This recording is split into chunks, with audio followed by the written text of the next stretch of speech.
How is it the Duchessa does not feed him as well?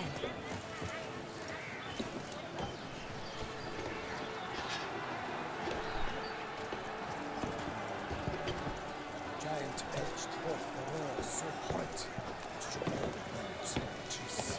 Then what? Your boots could use some polish, vagrant. Oh my! But virtue always trumps villainy. With his friends at his side, Guillaume bested Goliath and restored peace to the land. Need to speak to the Duchess, urgently. All right, you scamps. Store is done. Go find your parents. But the Pomerine, what about the story of Rittik and the dragon? They're tales for another time. But take a good look at the man who stands before you now. This is Geralt of Rivia, the master witcher who lent his valiant hand to the defeat of the giant Goliath. Master Witcher, is it true virtue always trumps villainy? Not always. Could go either way. Sometimes virtue wins, sometimes villainy gets the upper hand. Still worth being good. But why? If it doesn't mean you'll win. Palmerin's story. Think back. A decent man attracts other good folk, makes friends he can count on. A rogue? Well, you can only count on other rogues. And who would you rather have for a friend? A man of virtue? I must agree. Now, that will do for questions. Go find your parents. Her Enlightened Highness has doubtless arrived at the tourney grounds to watch the battle in the arena. If we hurry, we'll be in time to speak with her before the spectacle begins.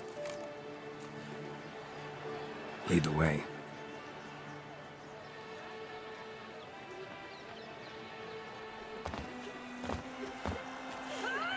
Who's fighting? Nilfgaardian gladiators? Close, but not quite.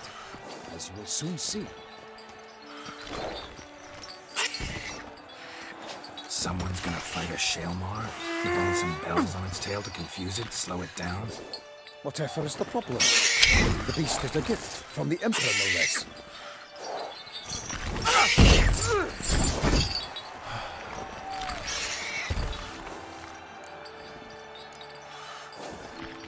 Shouldn't torment the beast. How would you like to be dumped in an arena, blindfolded with a string of bells dangling from your ass? Pity a monster. You, a witcher.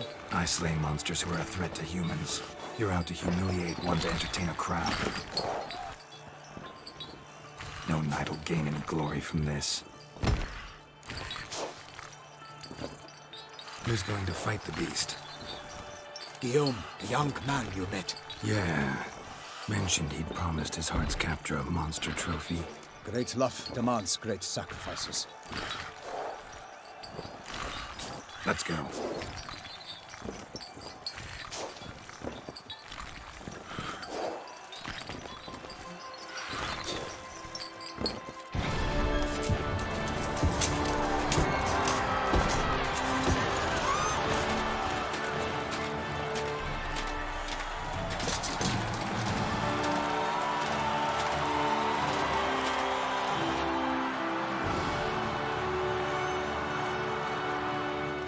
I dedicate my imminent victory to fair Lady Vivian.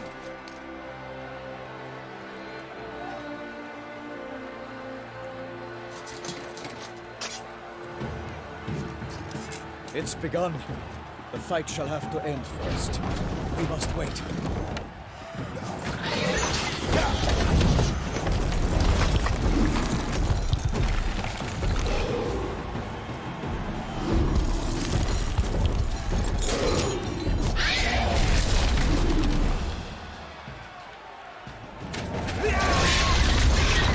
Got a bad feeling about this.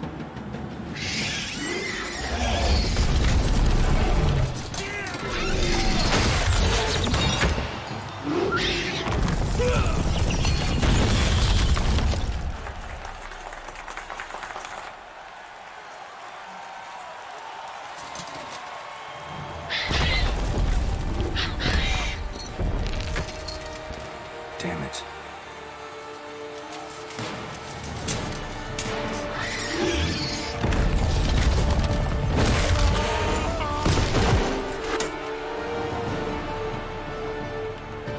We have to help him.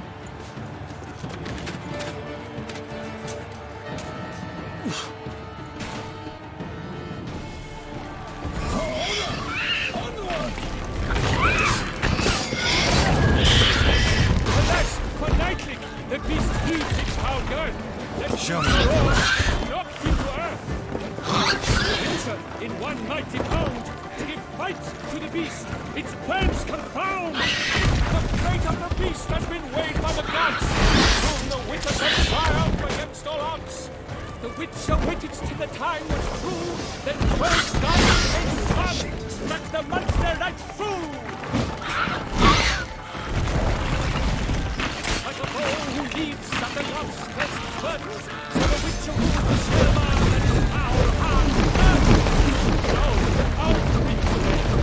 With us the witcher's life was snuffed. All our hopes, alas, had turned to dust.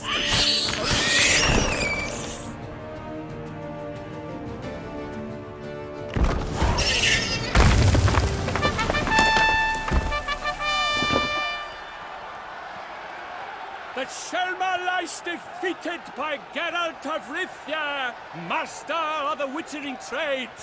Behold, as the last gasps of life seep from the beast.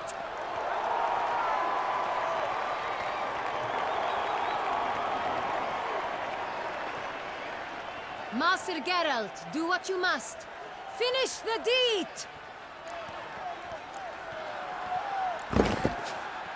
Monster's no threat. No need to kill it. A victor may always show mercy. It is his right. Long live Geralt the Merciful! Pikeman, see to the beast.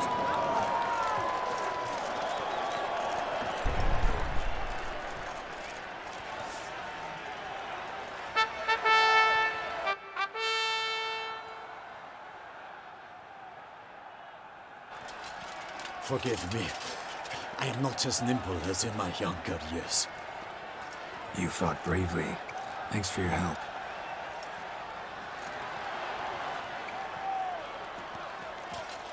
Guillaume, The lad came damned close to dying. I'm fine. Not hurt at all. Vivian?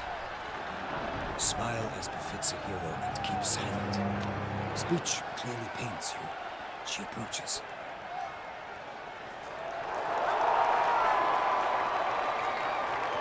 Geralt. We must talk. Vivian. You shall talk later, in the medic's tent. Geralt, magnificent, breathtaking. Your Grace. We knew that to summon you was a brilliant idea.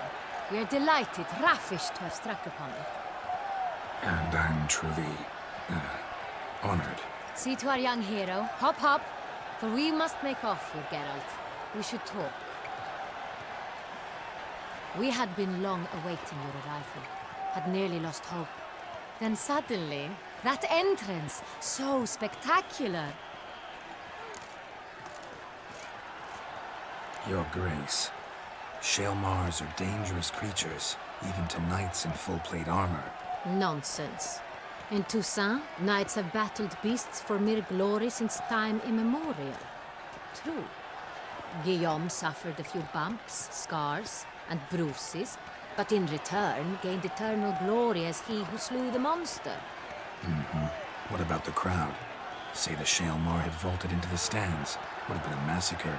Geralt, though we value your fortuitous intervention in the arena, we would remind you your services have been retained, and as shall soon become clear, you will be generously compensated for completing another task altogether.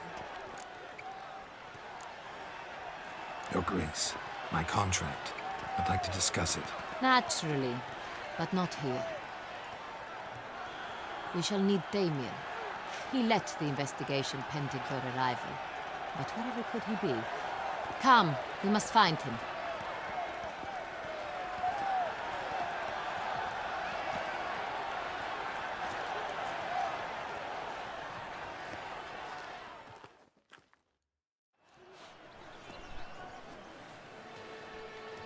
Tell us, have you come alone?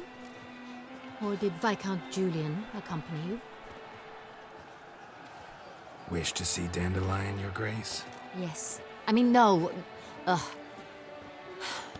Yes. But solely to tell him we regret. Yes, deeply regret rescinding the death sentence we so justly handed down upon him. If we could turn back time, we would make certain he sat in a tower till he rotted. No, we would ensure he was broken on the wheel, then drawn, hanged, and quartered.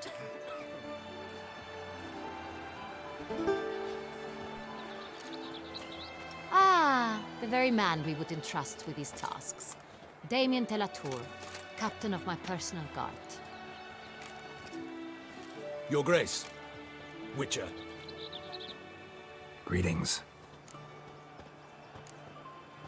Sorry to have to tell you, but the guardsman handling the last victim's body... I know already. The creature in the cellar of Corvo Bianco. Was it the beast? No. A bruxa, a kind of vampire. Not the beast, but tied to it in some way. You know this how? Through careful analysis of the evidence, both on the riverbank and at Corvo Bianco. Do you mean to insinuate the investigation thus far has been sloppy? Geralt insinuates nothing of the sort. We must listen to him attentively. I examined the body of the beast's last victim. Might have found something, need to analyze it. A quiet place, that's what I could use most right now. And maybe the help of an alchemist or a mage. Also like to hear all you know about the previous victims. Take it Sir de la Tour is my man for that. Firstly, call me Damien, please. Secondly, you should know I spoke against summoning you here. I've heard much about you. You bring trouble, or thus far have, always. And we've enough trouble as it is. Yet we are capable of defeating the beast on our own, without an outsider's help. I've no doubt about it. Damien, we settled the matter of the Witcher's employ some time past. Definitively. Since you have broached it nonetheless, let us discuss Geralt's pay. Are the legends true? Do Witchers usually demand that which you find at home, yet did not expect? Not quite, Your Grace. Law of surprise, it's something we invoke at times, but rarely. Usually we just take gold. Disappointing. This law sounds rather romantic.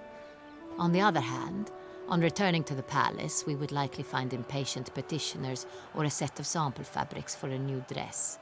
Poor rewards, both. I fear you'd not have much use for any of the surprises we are likely to come upon. Thus, we've decided you shall receive the deed to a vineyard, Corvo Bianco, and a sum of coin. You will doubtless consider this adequate. Title to the vineyard shall be given to you at once.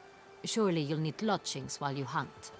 The coin, however, will be yours only once you have slain the beast. Lovely, generous gesture, Your Grace. But Corvo Bianco, isn't it the Duchy's temporary morgue? Is it now? The Chancellery's bungled things again, we fear. Not to be left unsupervised for one instant. Yet, in its mood, a morgue should present minimal problems to a Witcher. What's more, nothing enhances a wine's reputation better than a grim legend. Thank you, Your Grace.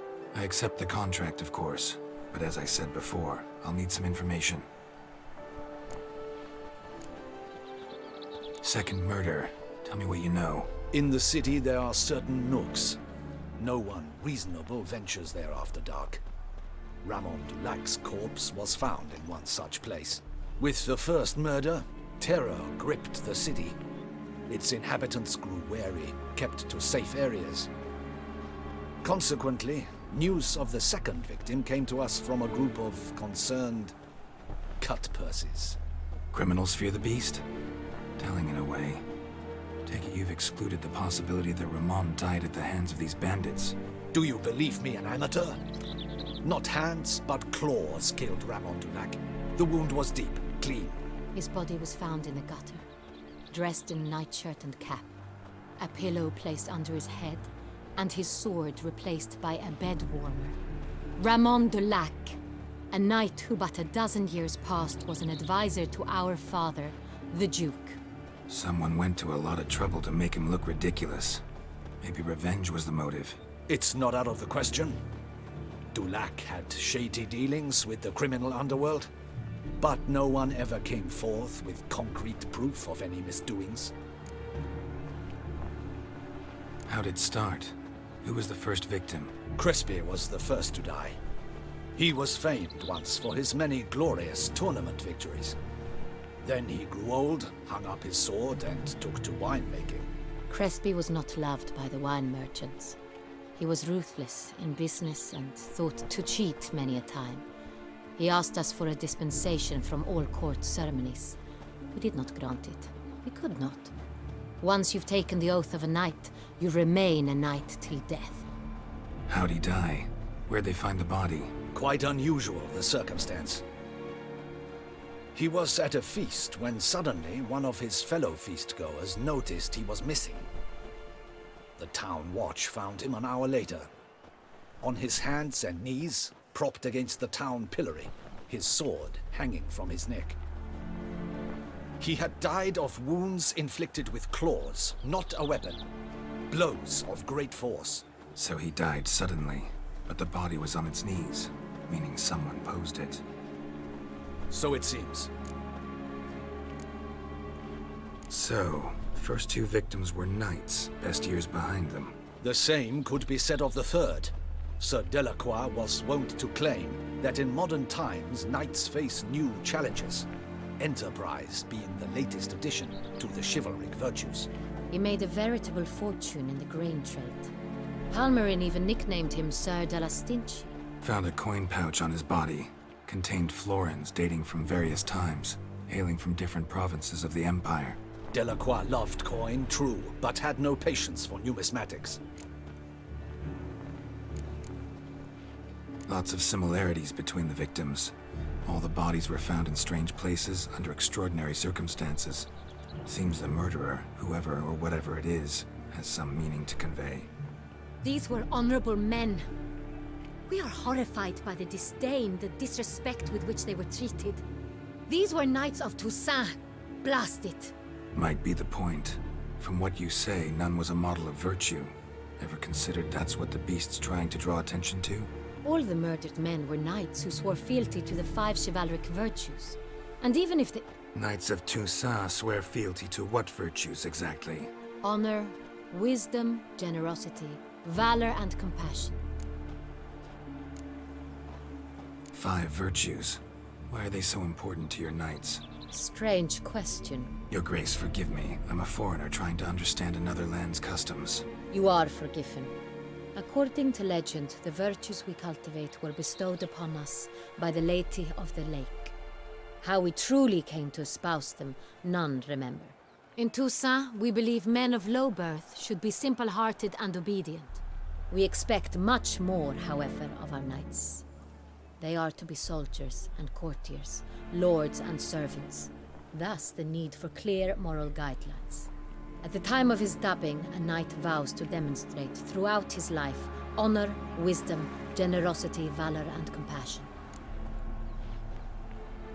Beast seems to be pointing up moral decay, denouncing it. Victims were all humiliated. Might have been murdered to emphasize their lack of specific chivalric virtues. Honor compromised by the pillory. Wisdom by ridicule. Generosity by a coin pouch shoved down a throat. It seems to fit, true, though not perfectly. Can't discount the theory if it's on the lips of everyone in town. Say our reasoning's right. Next murder will be just as showy and denounce the victim's lack of the 4th virtue, valor. We can also assume that victim will be an elder knight. Let's think. At the moment, all the knights are either at the tourney grounds or in the palace gardens. Our annual hare hunt shall begin there shortly. Have you heard of the custom? Milton mentioned something. Seemed excited to prance around in a bunny costume. Not sure why. Hang on. Strange circumstances. A knight advanced in years. The famed cowardice of rabbits. Could it be that simple? Is Milton de Peyrac-Peyren the next victim? Milton also knew Delacroix. Told me so down by the river. Damien! To miss something so obvious. De Peyrac Perrin, Crespi, Delacroix, and Delac formed a nightly team. It was years ago, but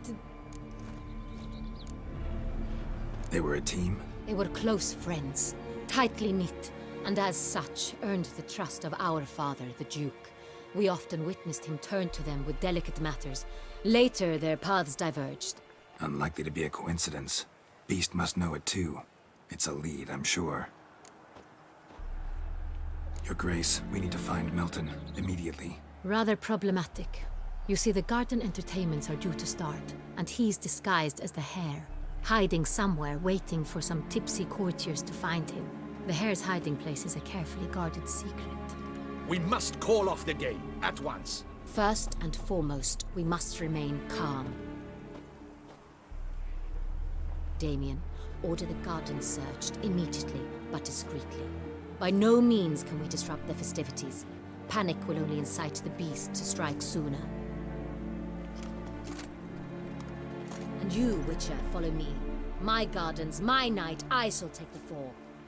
A murder is out of the question. I will not allow it. Not near my palace. Horses? Ready our horses!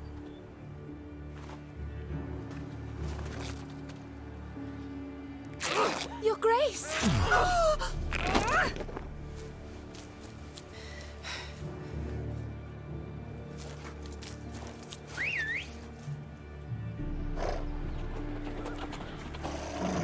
What the hell? Why, I should... Your Highness, Mind it doesn't get wrinkled. Onward!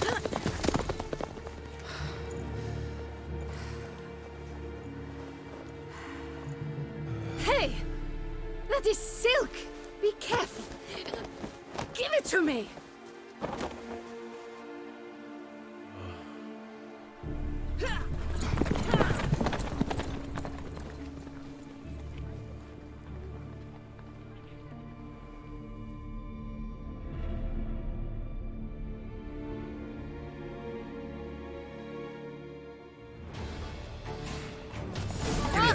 Your Grace seems right at home in the saddle.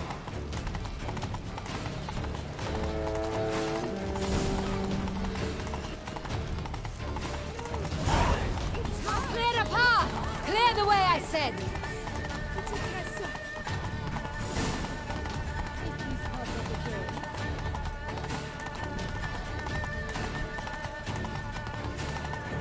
It's here! Just round the corner! Hurry! We must go to where the game is being held. The participants must find a unicorn's horn, a golden fish, and a phoenix egg. With these in hand, they can deduce where the Hare, Milton, hides. Mean we need to find those things too? We've no other option, but time is of the essence, so we shall have to break the rules.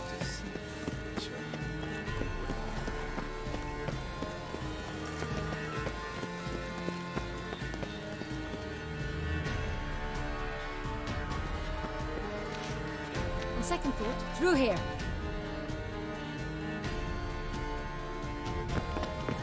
I shall show you where the hunt plays out. Then we will split up.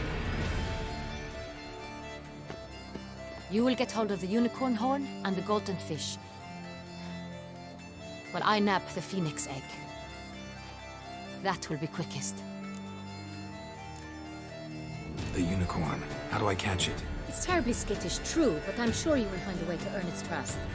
Turns round, over there, look. Golden fish. Do I need a rod or a net? Please, Geralt. It's not a real fish. Look there, towards the water. See the lights? The hunters are trying to hook the fish from boats. You must simply dive in and find it. The golden fish and the horn both contain things or clues that will help us find Milton. Once you have fish and horn, find me among the other phoenix egg hunters. All clear? Then let's get to it.